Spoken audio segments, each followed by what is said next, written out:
Hello guys. आप सब कैसे हैं? मैं हूं संदीप श्रीवास्तव और हर बार की तरह आज भी हम एक नवीन धार्मिक चमत्कारिक स्थान की यात्रा की ओर निकल पड़े हैं। एक ऐसे चमत्कारिक स्थान के दर्शन आपको कराएंगे जो कि माता जी का मंदिर है। मंदिर भी ऐसा कि जिसमें प्रतिमाएं दिन में 3 बार अपना स्वरूप चेंज करती है। माता की प्रतिमा यदि आप दिन में देखेंगे तो आपको ऐसा लगेगा मानो बाल स्वरूप में माता जी का स्वरूप हो। दोपहर में युवा अवस्था प्रतीत होती है और शाम को आप दर्शन करेंगे तो वृद्धावस्था लगती है। साथ ही प्रतिमा पर नाग चिन्ह भी अंकित है। ये बहुत ही प्राचीन और प्रसिद्ध मंदिर है जो कंकावती माता के नाम से भी जाना जाता है और करेड़ी माता मंदिर के नाम से भी जाना जाता है। मंदिर के प्रांगण में हमने सबसे पहले माता जी के लिए फूल प्रसाद, नारियल और अगरबत्ती और माता जी के श्रृंगार का सामान लिया और माँ के दर्शन की अभिलाषा लेकर हम मंदिर की ओर आगे बढ़े। मंदिर की ओर आगे बढ़ने पर हमें मंदिर का जो मेन द्वार है वो दिखाई दिया। मंदिर का मेन द्वार जो था बड़ा ही भव्य था और बड़ा ही सुंदर था। मंदिर के अंदर हमने प्रवेश किया।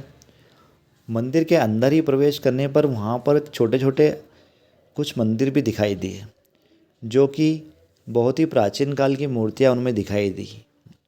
उसके बाद हमने सोचा सबसे पहले आपको माता जी के स्वरूप का दर्शन कराया जाए। उसके बाद मंदिर के इतिहास और यहाँ के चमत्कारों की बात हमने जिन श्रद्धालुओं से की वो भी आपको दिखाएंगे। ऐसा माना जाता है कि ये मंदिर राजा कर्ण के द्वारा स्थापित किया गया था और यह मंदिर अपनी चमत्कारिक प्रतिमा विशेषकर कंधे पर माता जी के कंधे पर जलकुंड और नाग चिन्हों के लिए जाना जाता है। माता जी का जो मंदिर है बड़ा ही भव्य और विशाल और सुंदर स्वरूप का लिए हुए है जो देखने से ही अच्छा लगता है। माता का स्वरूप बेहद ही सुंदर, चमत्कारिक, भव्य सा प्रतीत होता है। माँ के दर्शन से ही सारी समस्याएं समाप्त हो जाती है, हर मनोकामनाएं पूर्ण होती है। माँ भवानी ऐसा लगता है कि अपने साक्षात स्वरूप में हमें दर्शन दे रही है। मन की सारी इच्छाएं पूर्ति हो जाती है। माँ के चेहरे का तेज देखना ही नहीं बनता है। और चूँकि हम शाम को पहुँचे थे, माता का स्वरूप वृद्धावस्था का प्रतीत होता है। माँ की चढ़ी मालाएं, पुष्पों से सुसज्जित माँ की प्रतिमाएं बेहद ही सुंदर पंडित जी, लगती यहाँ हैं। के माता जी के स्थान के बारे में आप हमें बताइए कि स्थान। ये जो राजा पंडित है ना, उनकी कुल देवी थी, मतलब महाकाली, जो कंकेश्वरी नाम से भी जाना जाता है। और ये दिन में 3 बार रूप बदलती है और इनके सिर पे फूल रखा था, मुकुट निकलता मंगलवार में। अच्छा तो उसमें क्या है, जो भक्त की कोई सी मनोकामना रहती है जी। वो अगर पूर्ण होती है तो वही फूल को नीचे गिरता है, अगर लेट होती है तो लेट गिरता है। और माता जी के खप्पड़ पे पानी आता है, पेड़ में पानी रहता है और बहुत दूर दूर से आते हैं। वैसे तो लोग, मतलब उसका वैज्ञानिक ने वो भी कर दिया था क्या उसका चेक। अच्छा, वैज्ञानिकों ने भी इसकी समय समय पर चमत्कारों की परीक्षा की है। अभी तो मालूम नहीं पड़ा कि पानी कहाँ से आ रहा है। अच्छा, पानी कहाँ से आता है? ये मतलब कहाँ, सिर पे आता है कि पैर पे आता है? खप्पड़ पे आता है, ये अपने कंधे पे। अच्छा, भुजा पे आता है।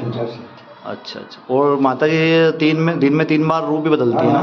सुबह के टाइम रहता है बच्चा का, दोपहर के टाइम रहता है जवान का, शाम को रहता है बुढ़ापे का। तब बुढ़ापे का इसका है। अच्छा अच्छा अच्छा। बुढ़ापे का बहुत अलग अपन देखते हैं ना, दिन में 2-3 चक्कर भी देख लेते हैं तो वैसे अपने को अंतर दिखता है। अच्छा, और ये जो हम देख रहे हैं सब जितनी मूर्तियाँ हैं बहुत प्राचीन काल की दिख रही हैं, तो ये सब पुरातन की खुदाई मिली क्या मंदिर के? ये बहुत पुरानी मूर्तियाँ हैं। और एक और खास बात कि जहाँ अपन ये जो नगरी है, इसमें अपन कहीं भी कुछ भी खोदेंगे ना, गड्ढा वगैरह, तो वहाँ से नाग महाराज की मूर्ति ज़्यादा निकलती है। नाग महाराज की कहीं भी खोदोगे इस नगरी में आसपास। द्वारपाल जो शेषनाग जी बैठे हुए हैं, है ना? हाँ, इधर सारी निकली हुई मूर्तियाँ हैं, सगले निकली हुई है। तो पीछे कमल कुंड है, वहाँ से भी बहुत निकली। अच्छा, वो कुंड भी एक दिन में बनाया है कर्ण ने? ये बना एक दिन में, पूरा मंदिर बना है। अच्छा, एक दिन में मंदिर बना? पूरा मंदिर बना है। ठीक है गुरु जी। माता के मंदिर के ऊपर विराजित भोलेनाथ है। कभी आपने सुना है कि मंदिर के ऊपर भोलेनाथ विराजित हैं? लेकिन इस मंदिर के ऊपर सिर से हम पहुंचते हैं तो भव्य ही जो मंदिर का शिखर है बड़ा ही सुंदर और भव्य प्रतीत होता है और भगवान भोलेनाथ इस शिखर पर विराजित होते हैं। शिखर के ऊपर जो वो ध्वज लहरा रहा है, मानो हर भक्तों की इच्छा माता पूरी कर रही है। और सुंदर अलौकिक दृश्य हमको दिखाई देता है। मालवा क्षेत्र का ये मंदिर प्रमुख पूजा का स्थल है। कई श्रद्धालु यहाँ पर आते हैं अपनी मनोकामना लेकर और वो पूरी भी होती है। और मान्यता यह है कि राहु और शनि के दोष भी यहाँ शांत हो जाते हैं।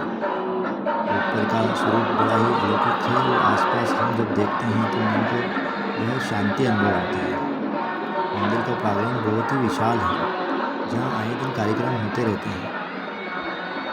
मंदिर के अंदर हम प्रवेश करते हैं, ऊपरी हिस्से में तो भोलेनाथ विराजित हैं।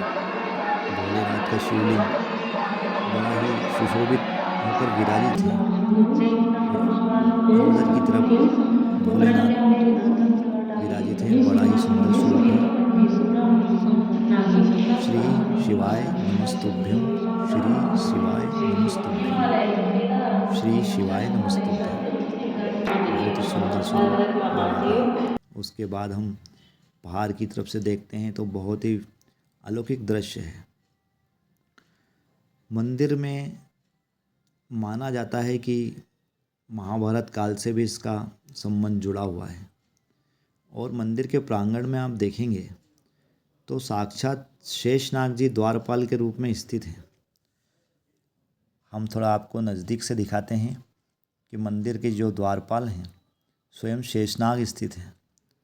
अब आप ये देखेंगे कि ये स्वरूप जो है कितना प्राचीन सा प्रतीत होता है।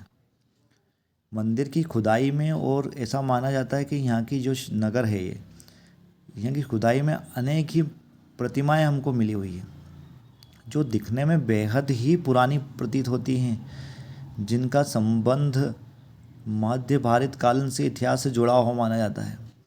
एक नहीं सैकड़ों प्रतिमाएं ऐसी हैं जो मंदिर के प्रांगण में स्थित हैं, जो खुदाई में प्राप्त हुई है।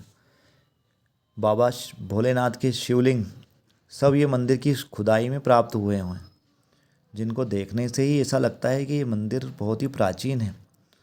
और जो इसके बारे में हम सब जान रहे हैं वो सब कुछ ऐसा लगता है कि बिल्कुल चमत्कार हो। नंदी महाराज हो या द्वारपाल के रूप में ये प्रतिमाएं हों, बड़ा ही सुंदर मंदिर, मन को शांति मिलती है। अच्छा। कर्ण की जो इनकी कुल देवी है, कर्ण अच्छा, कर्ण इनके दर्शन करता था और खजाना बांटता था। तो उस समय ये सब यहाँ आए होंगे। हाँ, कर्ण महाभारत काल के समय की इनकी कर्ण जंगल में जब वो करता था उसका युद्धाभ्यास। अच्छा तो अच्छा। गुरु शिक्षा। तो यहाँ कितने दिन रुके थे, कुछ जानकारी इस टाइप की आप? ऐसा तो कुछ नहीं है, बताते हैं कि कुछ समय व्यतीत किया था इन्हें जो इधर। अच्छा। जो ये जो युद्ध कला सीखने के लिए आए थे जंगल में, तो गुरु ने इनको वो कर दिया था कि आप शूद्र बालक हो। जंगल में हमें हनुमान जी का मंदिर बड़ा ही प्राचीन सा प्रतीत हुआ। इसके बारे में हमें एक श्रद्धालु मिले और उन्होंने इस मंदिर के बारे में बताया। हनुमान जी महाराज का है और ये यहाँ पर माता अंजलि के साथ में विराजमान है। और ऐसा बताया जाता है बड़ों बुजुर्गों के द्वारा कि हनुमान जी महाराज का ये जो मंदिर है अंजलि माता मैया के साथ में एक केरल में कोई स्थान है वहाँ पर है, उसके बाद में ये यहाँ पर विराजमान है। सिर्फ एक ही दो बहुत ही कम जगह पे ऐसे मिलते हैं जो माता अंजलि के साथ में श्री बालाजी सरकार विराजमान है। तो बहुत ही चमत्कारिक स्थान, बहुत ही चमत्कारिक स्थान है। अगर आप सच्ची श्रद्धा से आते हैं तो आपकी सारी मनोकामना माता रानी श्री बालाजी सरकार की कृपा से पूरी होती है। बहुत ही बाहर से अदर स्टेट से भी यहाँ पर लोग आते हैं, श्रद्धालु आते हैं और उनकी भी सारों मनोकामना पूरी होती है, तो वहाँ से आते हैं। बहुत सारे ऑनलाइन दर्शन भी प्राप्त करते हैं। जय श्री राम। जय श्री राम। मंदिर का प्रांगण बड़ा ही सुंदर प्रतीत होता है और बहुत ही शानदार दृश्य और बहुत ही अच्छा दृश्य मन की आत्मा को प्रफुल्लित सा कर देता है। हम सब आपको ऐसे अनेकों धार्मिक स्थानों के बारे में और चमत्कारों के बारे में हमेशा बताते हैं। आप हमारे चैनल को लाइक और सब्सक्राइब कीजिए ताकि हमारा आत्मविश्वास और बढ़े और हम आपको नए नए मंदिरों की दर्शन और उनके चमत्कार की गाथाएं बताएं।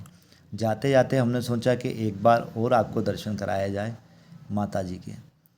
माँ के दर्शन ऐसे होते हैं कि इच्छा ही नहीं होती कि माँ के स्वरूप से हम हट सकें। बार बार आने की इच्छा होती है। हम फिर आएंगे। सभी को जय माता दी, जय माता दी, जय श्री राम।